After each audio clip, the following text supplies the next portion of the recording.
Sveiki, su jumis Siekimas LT. Dar viena prekė. Šį kartą IP kamera ilgo veikimo su baterija.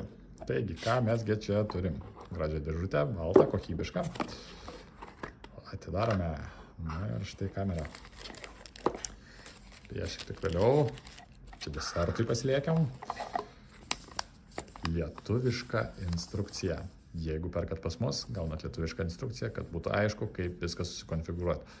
Kągi mes dar dėžutėje turim. Taigi. Galėsite išsitraukti SIM kortelę, bet kartu ir spausti mygtukus, jeigu jų reikėtų. Laidas standartinis USB į micro USB. Matosi? Tiesa, laidas pakankamai kokybiškas. Matosi, nėra tiesiog investuota, kad tiesiog padaryti produktą. Mes dar čia turim instrukciją, kaip matome, ir jau viskas. Na ir pats USB, tai yra micro SD kortelė. Jeigu norėtumėte įsikelti duomenis į kompiuterį, galėtumėte padaryti štai šito įrenginio pagalba. Instrukcija iš anglų kalbos, aišku, jeigu reikėtų. Ir ką aš čia norėčiau parodyti, tai yra būtent jo matmenis. Tai yra 40x50 mm ir pats irgis 87 mm.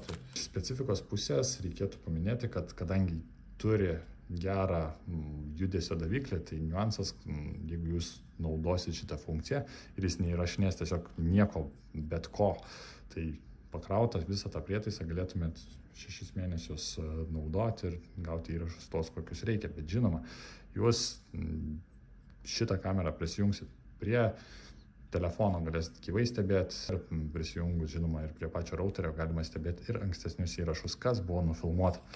Taigi, produktas vertas dėmesio, nieko per daug neišsiskiriantis, galima jį ir paslėpti ir padėti kažkur, jeigu norit apsaugoti savo turtą arba kažką įrašyti, kad nebūtų kažkokių dviprasmybių.